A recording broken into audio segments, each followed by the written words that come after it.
Hello tout le monde, j'espère que vous allez bien. Je suis enfin de retour après une longue absence. Je commence d'abord en vous remerciant. Merci d'être resté, de m'avoir attendu, de m'avoir envoyé des messages, que ce soit de soutien sans même savoir pourquoi est-ce que j'étais absente. J'ai été absente aussi longtemps parce que je traversais une période qui a été très difficile par rapport à la santé et qui en même temps, vous l'aurez compris, a impacté, je dirais, une partie de ma vie, que ce soit sur le plan professionnel comme personnel.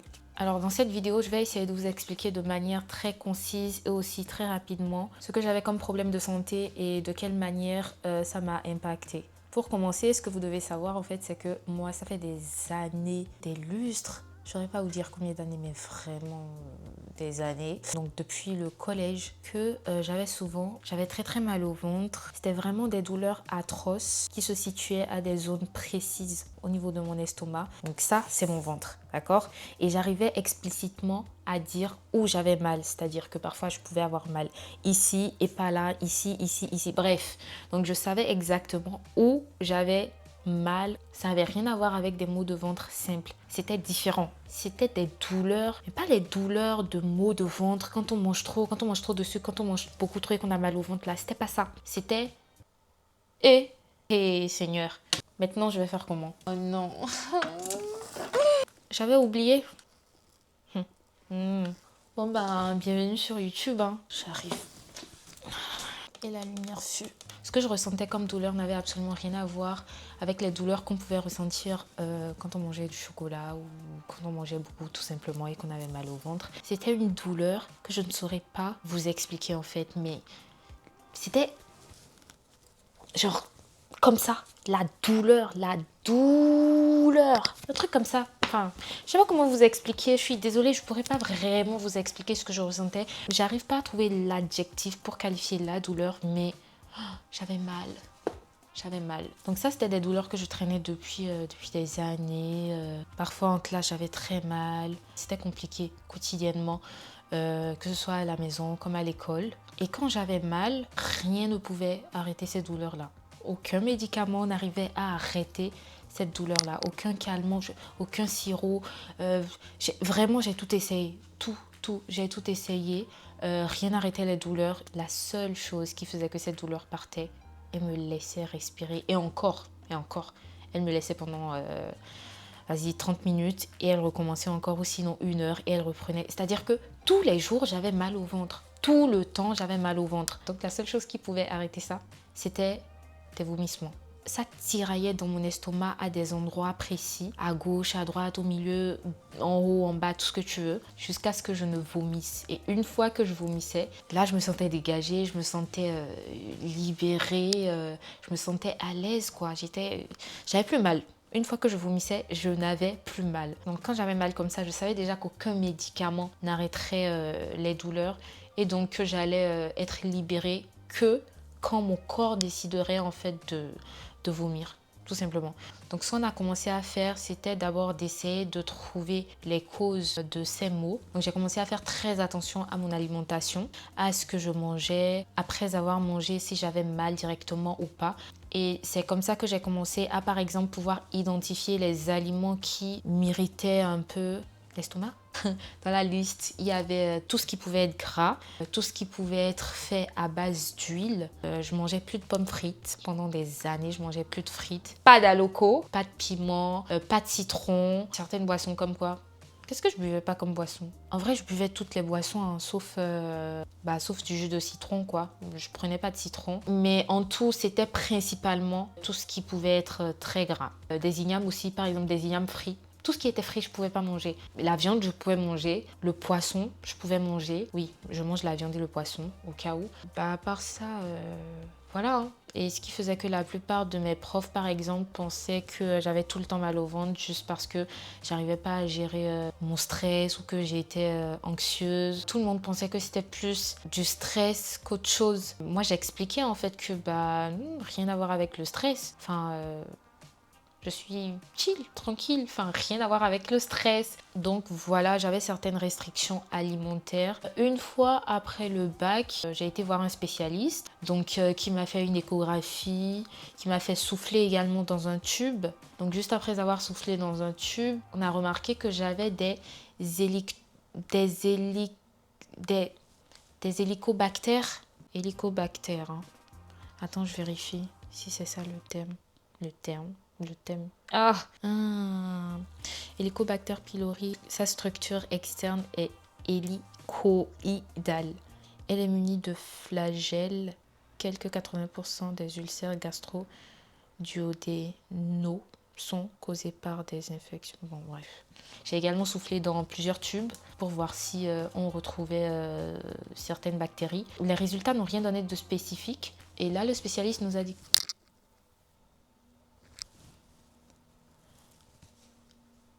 J'ai entendu des bruits. Bref. Et là, le spécialiste nous dit que j'ai des petites bactéries juste un peu en dessous des poumons, si je ne me trompe pas. Je me rappelle pas très bien ce qu'il avait dit parce que ça fait des années et j'étais beaucoup plus jeune. J'ai pas retenu. Mais en gros, il a vu que j'avais des bactéries, en fait, certaines bactéries, et qu'il fallait les éliminer avec un traitement. Donc j'étais sous traitement pendant 6 mois. C'était des gélules que je prenais pendant 6 mois. Et à la fin de mon traitement, j'avais moins mal, mais j'avais toujours mal. Juste, c'était plus à la même fréquence, mais les douleurs étaient quand même là. Donc au final, c'est une douleur que j'ai traînée pendant très longtemps et qui a affecté ma vie sociale comme professionnelle et également mentale. Sociale sur quel plan? Je vais vous donner des exemples tout simples. Quand je sortais par exemple avec des amis, je sais pas, au bout d'une heure en fait, il fallait qu'on s'arrête pour que je vomisse parce que j'avais mal au ventre. Et très souvent c'était un calvaire pour moi comme pour mes amis, même s'ils n'osaient pas me le dire. Bon, après, eux, ils étaient là, ils essayaient de prendre soin de moi à chaque fois, mais pour moi, c'était trop gênant. Et ma phobie, c'est de vomir devant quelqu'un. J'arrive pas. Je peux pas vomir devant toi. Je peux pas vomir devant toi. Non, c'est c'est ma phobie. Du coup, parfois quand on se retrouvait dans des rues, je devais m'arrêter. Même quand j'avais envie de vomir, en fait, j'essayais de garder, de me contenir, de contrôler ça. Et qu'on se retrouve d'abord dans une ruelle où il n'y a personne limite avant que je ne puisse vomir. Ce qui fait qu'au final, moi, ça m'handicapait beaucoup et ça me mettait hyper mal. Parce que comme je vous ai dit, peut-être pour vous, genre, ça a l'air de rien. Et c'est juste du vomi, quoi. Enfin... Tout le monde vomit, c'est vrai, mais moi ça me dérangeait beaucoup. Ça m'handicapait quotidiennement, c'est-à-dire que parfois quand on me demandait de sortir, quand on me proposait de sortir, j'avais envie de sortir, mais je pouvais pas sortir parce que je me disais, si je sors, une fois qu'on sera dehors, on ne pourra pas réellement profiter, que ce soit les personnes avec lesquelles je suis ou moi. On passera plus de temps à faire des stops pour que je vomisse que réellement profiter de la sortie, quoi. Donc je sortais plus, je disais non. À chaque invitation, je disais non, j'avais pas envie, je voulais plus. Franchement, c'était un calvaire, je voulais plus. Sur le plan professionnel également, ça m'a impacté de la même manière, hein. Je devais me lever à chaque fois, aller aux toilettes, vomir. Une fois, je suis arrivée au travail à 9h et j'avais la pause à 13h. Donc entre 9h et 11h, j'avais déjà vomi 7 fois. Voilà. Donc pour vous dire en fait à quel point c'était grave. À la fin de la journée, je pouvais même pas compter le nombre de fois où j'avais vomi. Donc quand ça commençait comme ça, je me sentais hyper mal, j'avais très mal. Je pouvais plus réellement remplir mes tâches convenablement. J'étais plus en état tout simplement. Et même, quand je prenais mes affaires pour rentrer, une fois arrivée à la voiture, là aussi c'était un tout autre combat. C'était vraiment un tout autre combat. Je pose mes affaires. Je peux pas démarrer. Je peux pas démarrer parce que j'ai la nausée, je dois vomir. Et là, je sors, je commence à vomir, je vomis. Je reviens m'asseoir pour démarrer. Et là, j'ai encore mal. Je ressors pour vomir. Je reviens m'asseoir pour démarrer. Et c'est reparti. Je ressors pour vomir. Et c'était infernal. Une fois, ça a été comme ça pendant plus d'1 heure de temps avant que je ne quitte le parking du travail.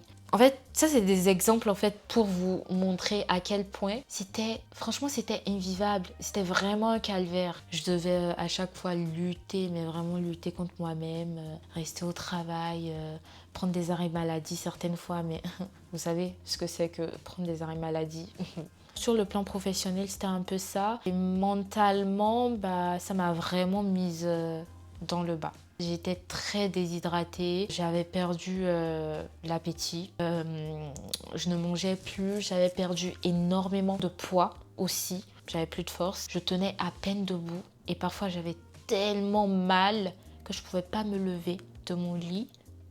Et je manquais tellement de force que parfois, même quand je me tenais debout sur mes 2 pieds, je sentais que ça n'allait pas. En fait, j'étais très faible à ça de tomber. Donc j'avais le vertige tout le temps. À chaque fois, j'avais l'impression que j'allais m'évanouir.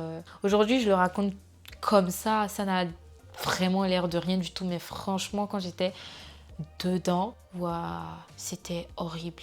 Franchement, c'était horrible. C'était horrible. Donc ça, c'était un peu ce que je vivais quotidiennement. En fait, plus les années sont passées, plus c'est devenu grave. Ce qui fait que quotidiennement, c'était dur, c'était difficile. C'était un combat perpétuel. Voilà, c'était compliqué.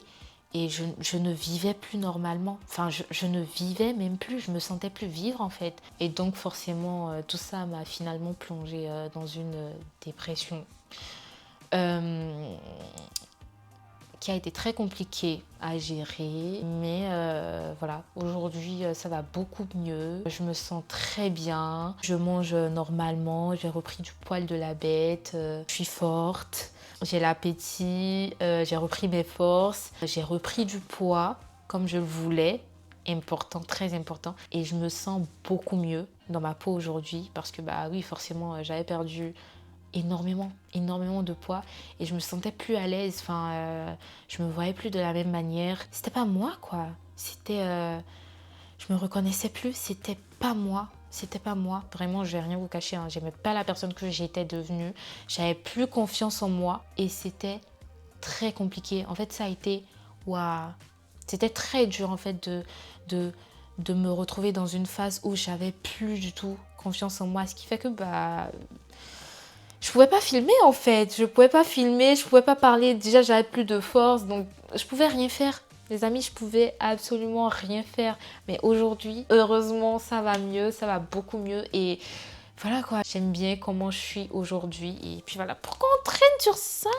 Donc finalement, comment est-ce que j'ai pu mettre tout ça derrière moi et passer à autre chose? J'ai décidé de prendre rendez-vous à nouveau avec un spécialiste. Le rendez-vous, je ne l'ai pas eu en même temps. On me l'a programmé dans un an. Entre le moment où j'ai pris le rendez-vous et le moment où j'ai été au rendez-vous, une année s'est écoulée. Une fois que j'ai vu le spécialiste, on a programmé une fibroscopie. Mais par contre, il faut savoir que en 2020, j'avais déjà vu un spécialiste avec qui on a programmé une fibroscopie à faire sous anesthésie générale. Et finalement, j'ai annulé mon rendez-vous parce que ça tombait dans la période du Covid, de la Covid. Moi, je dis du Covid, mais bon, de la Covid. J'ai annulé en fait parce que j'avais trop peur d'être infectée en fait et voilà. Surtout que l'anesthésie générale me faisait peur.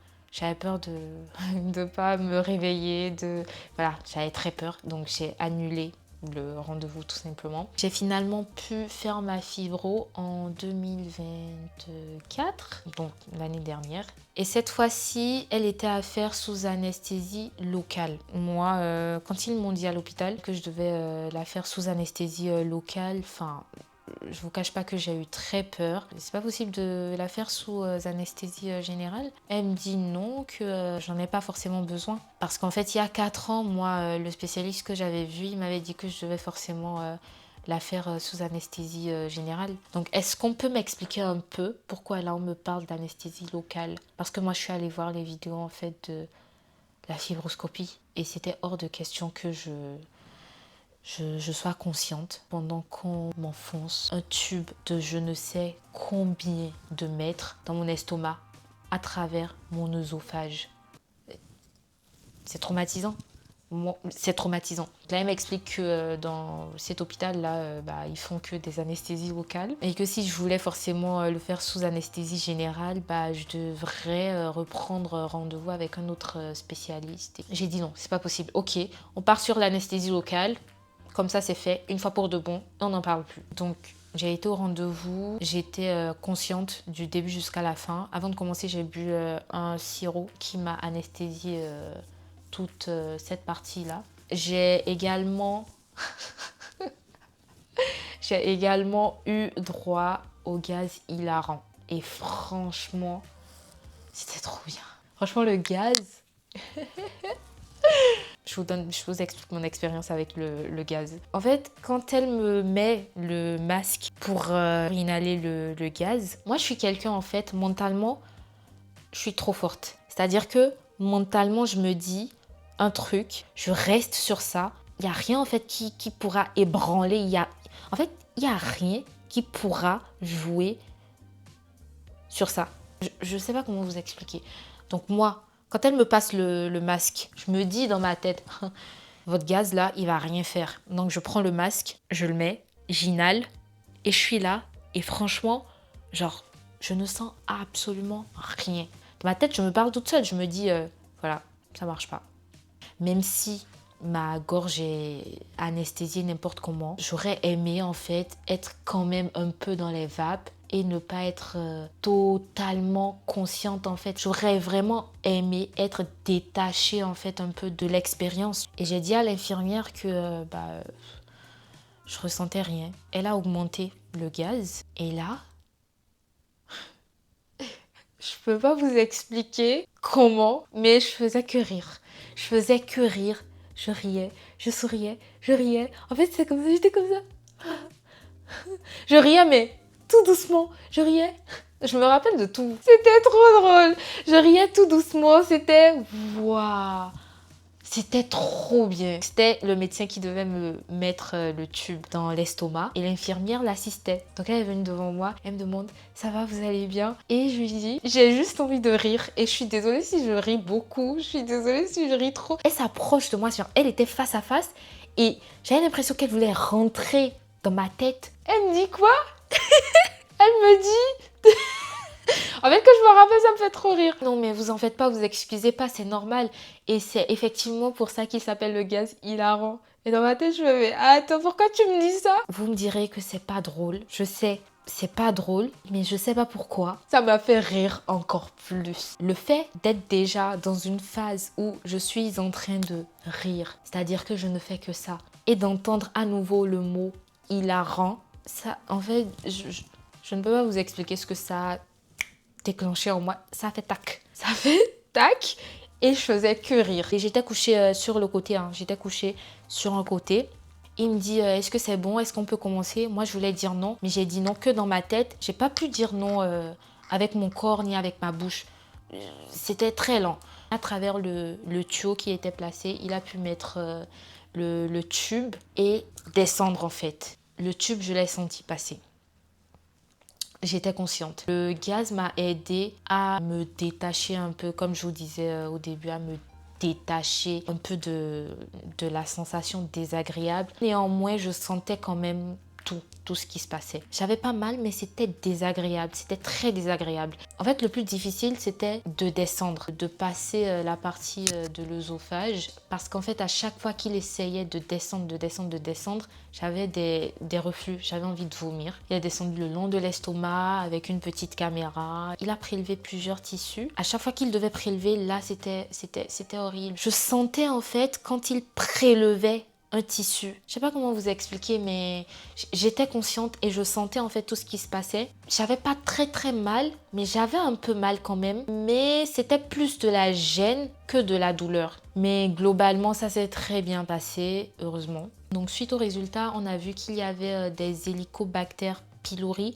C'est des bactéries qui infectent la muqueuse gastrique. Et c'était donc la cause de mes douleurs, la cause de ma perte d'appétit, la cause des vomissements également. Et heureusement que je pouvais avoir un traitement pour ça. Donc j'ai eu un traitement sur 2 semaines qui a été très compliqué. Je sais plus ce que j'ai pris comme traitement, mais c'était un truc très fort. Donc je prenais 14 gélules par jour. Le matin quand je me levais, je devais prendre une première gélule à jeun. Après ça, je devais prendre 3 gélules. À midi, 3 autres gélules. L'après-midi, 3 gélules encore. Et le soir, 3 gélules. Et avant le coucher, je prenais également une autre gélule. Ça jouait énormément sur mon mental, ça jouait énormément sur mon humeur, mes émotions. Parfois j'étais là et je pleurais beaucoup et je savais même pas pourquoi je pleurais. Parfois j'étais très énervée, très en colère. Bref, en fait ça jouait énormément sur mes humeurs. Aujourd'hui je vais totalement bien. Aujourd'hui je suis totalement guérie parce que le traitement a fonctionné et j'étais la première à être très contente du fonctionnement de ce traitement là et donc de ma guérison. Après le traitement, j'ai naturellement et petit à petit commencé à manger. J'avais tout le temps faim. C'était une sensation que j'avais eue depuis des années, depuis très longtemps. Je connaissais plus cette sensation là d'avoir faim en fait et de pouvoir manger parce que en fait j'avais faim avant. En fait, j'avais une sensation de satiété dès que je me servais, dès que je voyais mon assiette pleine en fait. Je pouvais pas manger. Mais là, non seulement j'avais faim, mais je pouvais également profiter en fait de mon assiette naturellement. Je pouvais tout manger. Je pouvais manger tout. Je ne veux pas dire tout et n'importe quoi. Attention, l'alimentation saine est très importante. Donc faites vraiment attention à ce que vous mangez. J'ai petit à petit repris à manger tout ce que je ne pouvais plus manger depuis des années. Je mangeais des frites, je mangeais à loco. Je pouvais manger à loco. Je ne peux pas vous expliquer à quel point j'étais contente de savoir que je pouvais à nouveau me nourrir d'aloko, de frites, d'igname frit, de tout, c'est-à-dire avoir une alimentation normale, tout simplement normale. La prise de sang a révélé que tout était correct et j'étais vraiment trop contente. Une chose qui est très importante pour moi et qui me tient vraiment à cœur à vous dire, c'est que pendant toute cette période, j'ai beaucoup souffert, mais je me suis pas laissée aller. C'est vrai, il y avait des moments où je pleurais, je me disais oh, est-ce qu'on va trouver ce que j'ai? Est-ce que je vais être guérie un jour? Et après, je me répondais toute seule à moi-même. Je me disais, si, tu t'inquiètes pas. Tu pourras sortir à nouveau normalement avec tes amis. Tu pourras tout simplement genre vivre normalement sans te lever chaque jour et vomir. Ce que j'ai appris de cette expérience-là, c'est vraiment l'importance de la santé. Généralement, on se dit qu'on comprend vraiment l'importance de ce que c'est qu'avoir une santé de fer, de pouvoir faire tout ce qu'on veut. Mais je pense qu'une fois qu'on ne se retrouve pas réellement dans une situation où du jour au lendemain, on est limité, on ne peut plus se lever simplement parce qu'on est faible, parce qu'on ne mange plus, qu'on vomit. Et là, je parle que de moi, tout ce que j'ai traversé en fait comme étape dans la maladie. Je pense vraiment que tant qu'on n'a pas réellement vécu la chose en elle-même, on ne réalise pas vraiment de quoi il s'agit et on n'accorde pas réellement cette même importance-là à la santé. Oui, j'accordais beaucoup d'importance à la santé, mais je ne peux pas dire que l'importance en fait que j'accorde aujourd'hui à tout ça, je ne peux pas dire que c'est la même. Peut-être que derrière vos écrans, vous vous dites, enfin, je sais pas, elle parle juste de la nourriture, c'est juste manger. En fait, il ne s'agit pas que de ça. C'est quelque chose qui m'a handicapée pendant de nombreuses années. Et c'était, oui, forcément un handicap en fait qu'on ne voyait pas, mais ça l'était quand même. Je suis, mais vraiment reconnaissante d'être en pleine forme. Je suis reconnaissante d'avoir faim, de pouvoir manger, de pouvoir me lever, de pouvoir sortir, de pouvoir m'amuser avec mes amis. Je suis reconnaissante en fait de pouvoir juste sortir, marcher, passer toute une journée dehors en ville sans vomir. Aujourd'hui, je retiens que du positif, vraiment que du positif parce que c'était une expérience, voilà. Et il faut souligner également l'importance de la santé mentale parce que ce qui s'est passé, c'est qu'une fois que j'ai été atteinte mentalement, c'est là que je pouvais plus rien faire et que j'arrivais plus à remonter la pente. J'avais que des pensées négatives, j'étais devenue pessimiste, j'avais peur tout le temps. En fait, c'était que du négatif, que du négatif. Alors que moi, généralement, j'adore profiter de chaque instant de ma vie. C'est-à-dire, moi, je fonce en fait. Quand j'ai une idée en tête, je fonce. Je réfléchis pas, je fonce. Après, on va réfléchir. Mais je fonce. Pour moi, ça, c'est le plus important. Et si j'ai quelque chose à vous dire, vraiment, profitez, foncez, réfléchissez pas. Si, réfléchissez, faites attention, pesez le pour et le contre. Mais faites ce que vous avez envie de faire. Si vous avez envie de faire quelque chose aujourd'hui, faites-le. Franchement, faites-le. Tant que vous avez les moyens de le faire, faites-le. Tant que vous avez la possibilité de le faire, faites-le. N'attendez personne. Moi, une fois que tout ça s'est retrouvé derrière moi, j'ai fait tout ce que je voulais et c'était très bien. En fait, j'avais l'impression que ma vie a été mise en pause pendant un long moment et là, en fait, je devais vite remettre play et vivre. Voilà, c'est ce que j'ai fait. J'ai foncé, j'ai vécu et je vis toujours aujourd'hui et je profite toujours aujourd'hui. J'essaye de profiter raisonnablement, mais je sais qu'aujourd'hui, si j'ai envie de faire quelque chose, je vais le faire. Je vais plus m'arrêter, je vais plus me limiter. Faites attention à vous. Si vous remarquez qu'il y a quelque chose qui ne va pas, n'hésitez pas à aller voir un médecin. N'hésitez pas à aller voir des spécialistes. Là, si vous ressentez une douleur, c'est pas parce que vous la ressentez pas fois 1000 que ça veut dire qu'il faut pas y prêter attention. Donc là, globalement, je vous ai expliqué franchement de manière totalement limpide, claire et plus simple possible ce que j'ai traversé, comment je l'ai vécu, ce que j'ai fait et où j'en suis aujourd'hui. Je vous remercie vraiment d'avoir été patient, de m'avoir attendu. Si certaines personnes se sont reconnues dans mon histoire et même si ça n'a rien à voir avec ce que moi j'ai vécu, n'hésitez pas à nous partager en commentaire ce que vous vivez. S'il y en a certains qui ont envie de partager. Donc merci pour tous ceux qui regardent cette vidéo. J'espère que mon témoignage pourra aider d'autres personnes qui traversent une période ou